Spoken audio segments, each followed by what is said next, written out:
Hey everyone, welcome back to Tow for Drives, where today, thanks to my friends at Kouth & Mayer in Peoria, Illinois, we are driving this gorgeous 68,000 mile 2000 Mercedes-Benz SL500, the R129 generation. Now, this is the first one of these I have ever driven, and I'm excited to be starting off my R129 journey with this absolute cream puff two-owner car that has a pretty cool story attached to it as well.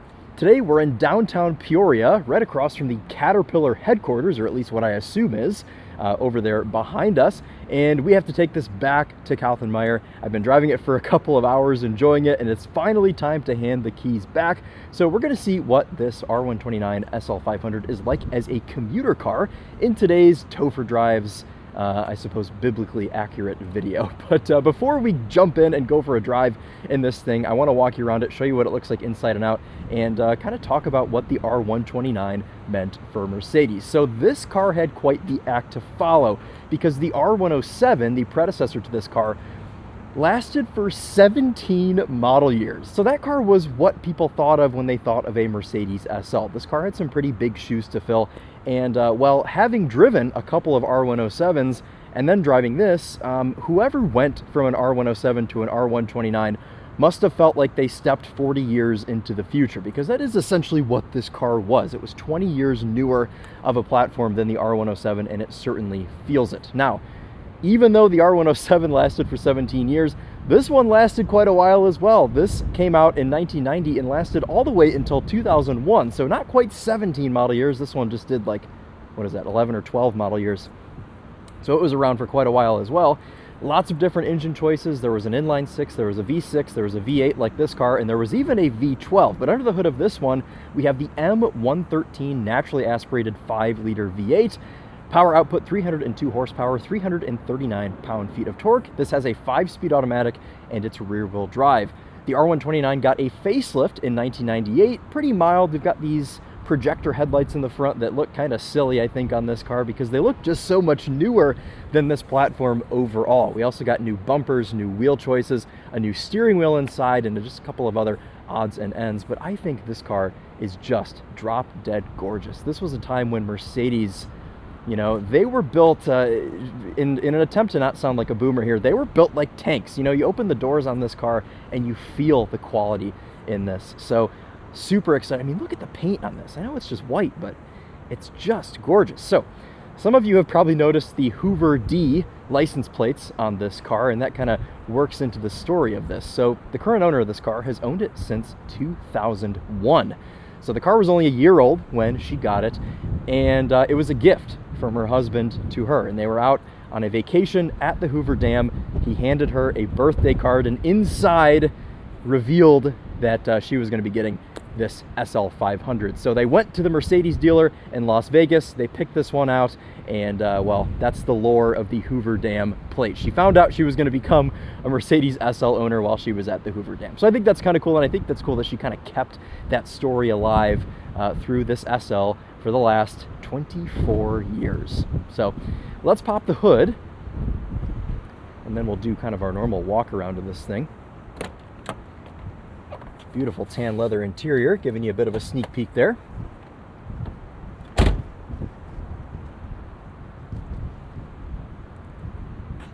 To open the hood, you grab in the bottom of the Mercedes emblem, and the hood really wants to spring up very quickly, so I like to kind of help it up myself. And there is that quite big looking 5-liter naturally aspirated V8. You can see the hood on this car is huge, the front end is huge, but it's for good reason. Now, don't forget, they also had to fit a 6-liter V12 in some of these cars, so we had to have a very big engine bay. And I mean, this car is just immaculate. It was freshly detailed recently, and you can certainly tell, but there are certain things you can't detail out of a car, and you can tell that this one has been properly cherished and looked after. I like this kind of bronze color on the grille here. Get that hood shut. Walk around to the trunk. Now, this car, these were all convertibles, but they all came with this hard top that obviously comes off. There's a soft top underneath, and you can kind of pick your poison. Whichever top you like is the one that you keep around. In the trunk, we find pieces of a hardtop stand and some rollers as well, because this owner has a stand for their hardtop. It looks like maybe they just got a new one, which is why we have pieces back here. But we have a pretty decent trunk. Now this does not go very deep, of course, because the soft top lives in here, so it can't go into the interior too much, but this is definitely wide enough for some golf clubs, and you know, this is kind of that sort of car. So, shut this trunk. SL500 badging there on the back, but just such a timeless design. I mean, these cars aged so well, and they're really not all that expensive. I mean, you can have these anywhere from like $7,000-8,000 all the way up to the moon, of course, for nice examples. Something like this probably costs somewhere around $15,000. So, you know, even a really nice car like this, very much attainable. We do have keyless entry. This just has a pretty regular looking key fob right here. Okay, inside. This is trimmed in a gorgeous manner. As we know, you know, Mercedes of this era, there was no sacrifice whatsoever for quality. We have this nice wood trim, nice stitching here on the door panel. We have 3 setting memory seats. We have a Bose sound system in this car. And this was when Mercedes was kind of getting away from the MB Tex material. So in the R107, you would have seen a lot more robust of a material inside. These are just more traditional leather. You can see they have worn a bit from sliding in and out of the car. They're kind of cracking down here at the bottom, but this is a very plush and soft material. You can see these headrests don't fully attach right there. They attach at the side. Kind of a cool floating design. Love to see it. Beautiful tan headliner too on this hardtop, which again, like I said, does come off. And then in '98, they got this revised steering wheel, which kind of brought this interior up. I mean, if you know what these older cars look like, or the pre-facelift, love that door shut sound. If you know what the pre-facelift cars look like, you know that the steering wheels really date the interiors. And while I'm not gonna lie and say that this interior looks like it's from 2000, the steering wheel definitely helps bring it up to that level, along with this different shift knob. And I'm sure there's a couple other differences in here as well. But let's go ahead and fire this thing up, and we'll take it out on the road and show you what it's like to drive.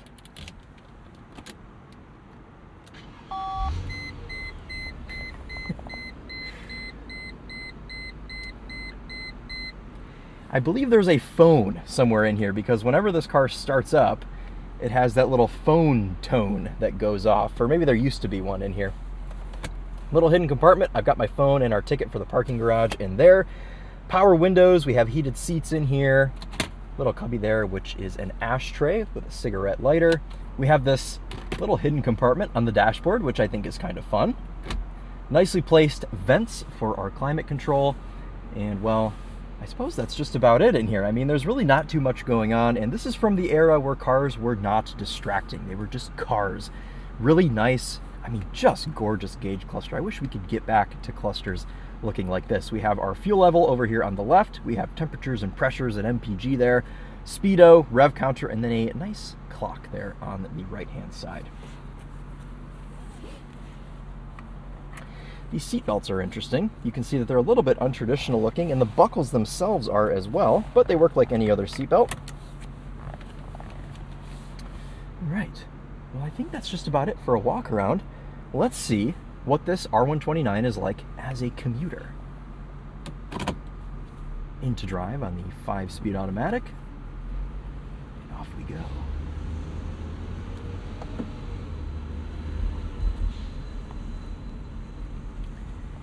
Now, I spent the morning in a 987.1 Porsche Boxster S RS60, which I don't know if that video went up before this, but you all can go and check that out. So I've kind of been having to put myself back into cruiser mode, because that is really what this car is. It's very relaxing. It's an unapologetic cruiser. We're gonna turn our lights on in here. Show you what that gauge cluster looks like lit up. But, you know, even when I'm in other cities, I still find a way to wind down a parking garage. This is actually a really cool location here, kind of in the heart of Peoria. A couple times a year I come out, hang out with my buddy Sean, and he's just got some really cool stuff for me to drive. So this time, of course, is no different. Obviously, hydraulic power steering in this car. It's pretty lazy, but that's okay. I mean, it's got some heft to it as well. But a car like this, you know, I'm not expecting it to be razor sharp. I want to be able to cruise the coast in this, float over potholes, and be very cozy in my seat. And this seems to do all of that quite well. These seats are unbelievably comfortable. All of our adjustments live on the door panel. Mercedes kind of started experimenting with that in the 1980s, and it has stuck. I mean, even modern Mercedes cars have their seat controls on the door panels. Nice progressive throttle inputs. Brake pedal, it's there, it's fine, but you really got to get into that pedal for anything to happen. And I don't think this is any fault of the car. I think this is just the way that this car is set up. This is the way it's meant to feel. And this is something you stick your grandparents in and, you know, they feel at home, they feel happy.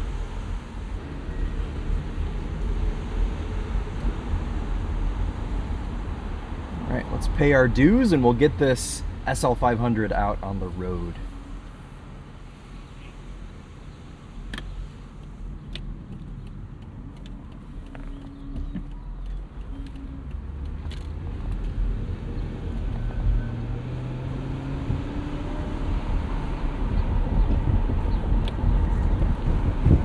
Start today's drive with the windows down. Why not?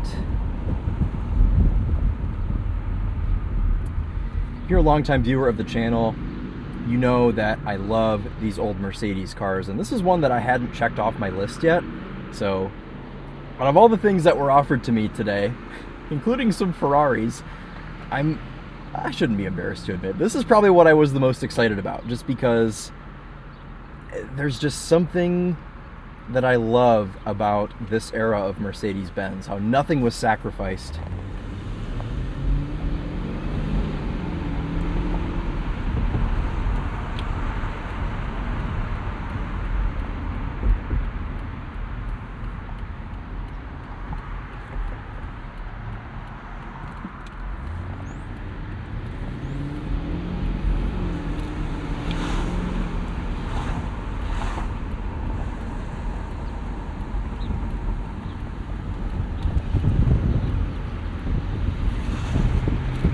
Even though this car does feel a bit lazy overall, it's still hustleable. You can move it with some urgency and it doesn't complain. Very, very just silky smooth inputs on this car. We're gonna go ahead and put these windows up.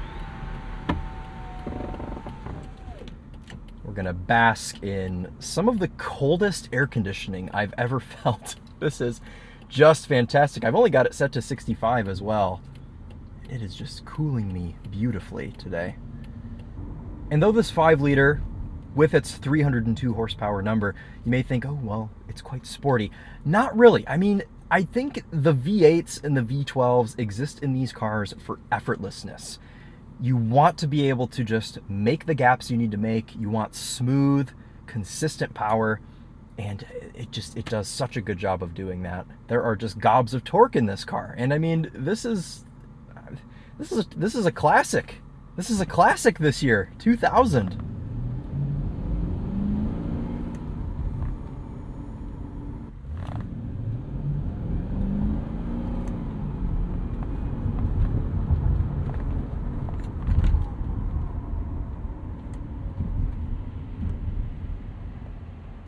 These are so unique. We don't have these in Michigan.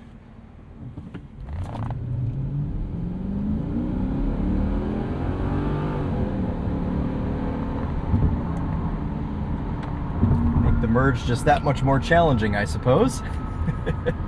Make you have to put your foot into it, but that's okay. Ooh, that's about to be a crash.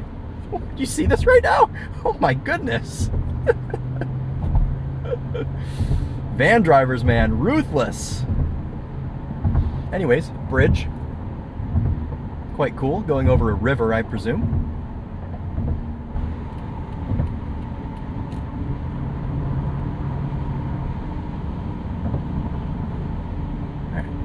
How it behaves around a corner here. Long sweeper.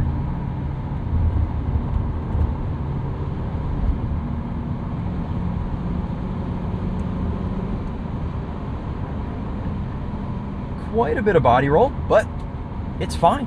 It's cool to know actually that this car initially came from Vegas. It came from the West Coast. It's made it all the way back to Illinois. In fact, they drove it. They drove this car from Vegas to Peoria. They canceled their flight and drove the SL500. And, you know, it's the perfect car for that. Perfect for cross-country touring. So far, the weirdest personal connection I have with this car is the smell in here. Something with the smell of this leather in these older 90s, 80s and 90s German cars. They all smell pretty similar. And this is reminding me of my E32 BMW 7 Series. It smells almost identical. I got in this earlier and I was like, why have I been in this car before? I'm like, something is oddly familiar, and I narrowed it down to it smells like my E32, which actually had a very similarly colored interior. Maybe it's the scent of the beige dye that these companies were using back in the day. I'm impressed with the refinement of this car from a daily driving perspective. Obviously, you know, we've talked about inputs, but I think even like the way this car idles, when you come to a stop, there's no weird lumpiness or anything like that. I mean, you don't feel anything mechanical in this, and I like that. I like that about this. And the fact that it's an R129, that makes it just that much more impressive to me. Now, I want to talk about the R129 as a whole, because when this car came out in 1990, it must have seemed like a spaceship. But at this point, I wonder if it felt a little bit old in 2000, because, you know, this whole stack right here, the dashboard, all of the cluster, that was all pretty much unchanged for the entire 12 model year run of this car. So I wonder if people were knocking down the Mercedes doors in 2002 when the R230 got announced, which I have actually driven on the Topher channel, so go check that video out if you're curious about that generation.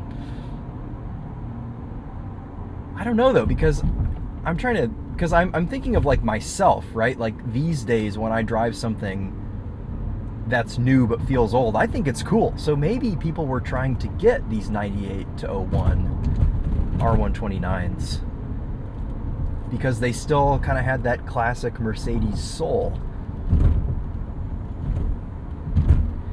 And don't forget, with the R230 generation, Mercedes made things quite a bit more complicated. They had that weird adaptive suspension and, you know, lots of other things, that folding hardtop. This car is a lot more simple. Ride quality is sublime. I mean, it's kind of erring on the side of floaty, but can't complain. It's what I want from this car. You get some noise from kind of just leather slapping around in here when you go over some bumps. Oh man. Huge dump truck up here. It's not a surprise anymore. We passed it. This is Komatsu.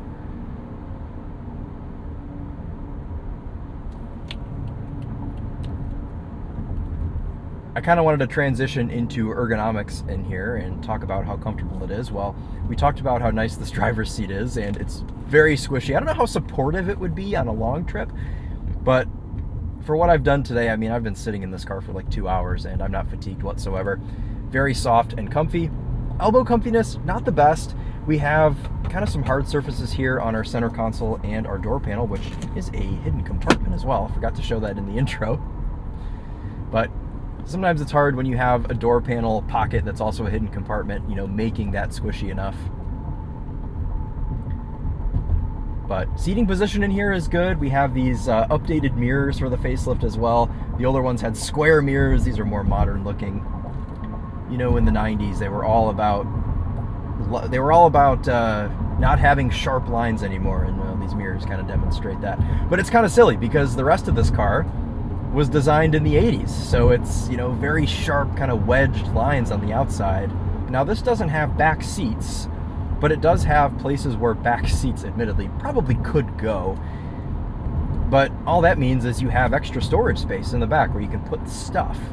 So, you know, if you're traveling around with things, then you have somewhere to set them. So a guest appearance from Rick and Barb on a Harley.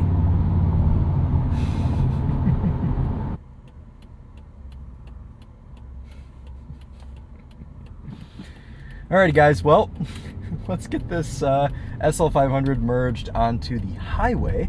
We give you some highway driving impressions to wrap up our commute, and then once we get off, we will be right back at Couth and Mayer. So this has kind of the old style Mercedes cruise control, which is the stalk that sticks out above the turn signal. So the turn signal is actually pretty low down in this car, and really any old Mercedes, because they had this cruise control stalk that sat a little bit further up. So it's in a little bit of a weird spot, but it does its job. It works really well, and it's similar to the stalk that you would have seen in an older Toyota product that stuck out at the bottom of the steering wheel. This one works in a pretty similar fashion.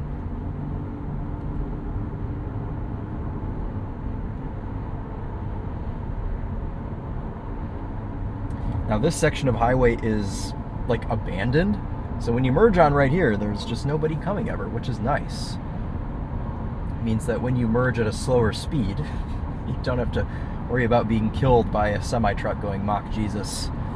So, barbecue smoke. Man, there's some good plates in Illinois. Looks like this F-150 is not going to give us the spot here.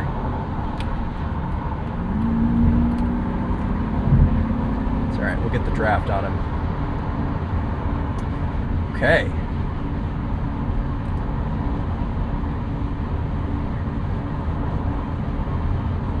At highway speeds, this is only a 5-speed automatic, but we're only revved at like 2,300 RPM. There are some big bumps in here. We are simply going to float over them. Here's one. Barely felt it. Right, let's get back in over here and we'll try out this cruise control. So,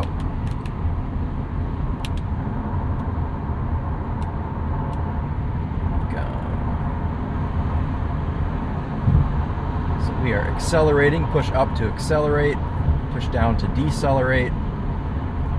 It's pretty dang quiet as well. I mean, this is somewhat of a loud surface on this highway. But for the most part, you know, you could just have a normal conversation in here, no problem whatsoever. Ride quality on the highway, steering feel on the highway. I mean, you know, the steering is somewhat vague. But it's a 25-year-old Mercedes-Benz SL. I just really like this car, if you all can't tell. I'm a really big fan of this R129, and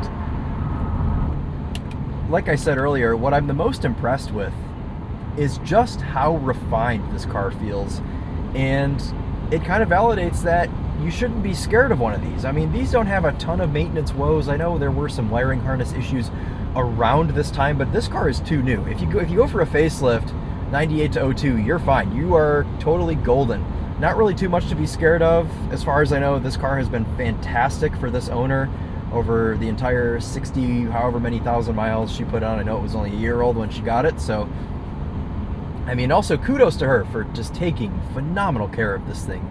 The interior is just in impeccable shape in this car, and it's really, it's a pleasure, it's an honor to be able to kind of be part of this car's story and drive it, and it's really special. So thanks to the owner of this car, thanks to Couth and Mayer here in Peoria, Illinois, and we'll get this merged off the highway now, and we will give you some final thoughts. This is an interesting exit ramp. It's kind of like it gets sharper as you go. There's a name for that, isn't there? Decreasing radius, increasing radius. Yeah, decreasing radius, right?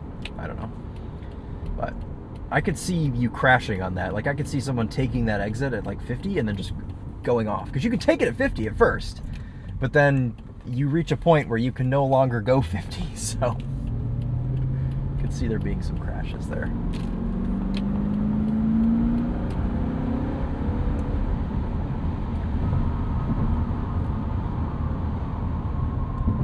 We do have a couple different drive modes here with this. You have Comfort, Wet, and Sport. I haven't messed with those just because, you know, not my car. It's old. I don't want to mess anything up. But you do have those available to you, and you also have a manual option for this automatic. You can go 1, 2, 3, 4, and then 5th will be over into drive where we have been sitting. So you do have some manual control over this 5-speed. This drives like you know, the transmission mapping, I should say, is very similar to any old Mercedes. I mean, even an R107, these cars just want to be revved as low as possible. So that's why they put in these sport modes, to give you a little bit more. You can rev these cars out a little bit more without having to really get into that accelerator, because these shift very, very early. They have gobs of torque for that reason, so you can kind of just drive them slowly and confidently. You don't have to rev them out. Temperatures and pressures, all good. I really do like to be able to just monitor everything. Coolant temp sitting nice around 90 Celsius. Oil temp looks to be about the same. We are in good shape here. Just in time for us to wrap up. Well, that's just about going to do it for us today in this 2000 Mercedes-Benz SL500. We've got a bus stopping at the train tracks here, as I believe they are required to. But, I mean, I've said it a million times. You guys know it's been an absolute treat to drive this car today, and I could say that I see one of these in my future, like I do every time I drive an old Mercedes-Benz. And my buddy Sean, if he's still watching at this point in the video, he'll be laughing because he knows that that is just the truth. I love these old Euro cars. They hold a special place in my heart. I've owned a handful of old Euro cars, and you know, this is something that I could definitely see myself in. So, and I think this car is actually for sale. I have to confirm. I know it's kind of up in the air right now, but if this car does end up being for sale, I will put the info in the description for you guys. If you're interested in buying it, you can reach out. But as for now, this will wrap it up for us today. We're going to park this back at Couthen Mayer. If you guys are in Peoria, Illinois, you need any work done on your import car, these guys are the best. They're the experts.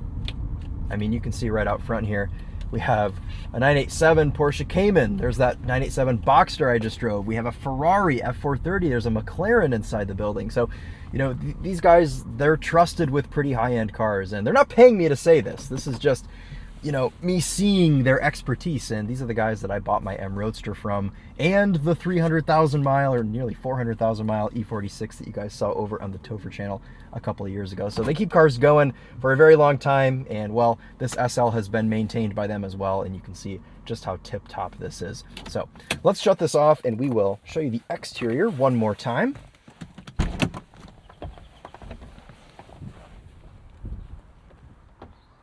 These doors are just, and this has the auto windows too. The doors are just so high quality on this. Close that switchblade, but all right, well, that's going to do it for us today, guys. Thank you all so much for watching. Let me know if you have any questions about this car or the R129 in general. But that'll do it for today. Thank you all again and again and again so much for watching, and we will see you in the next one. Take care.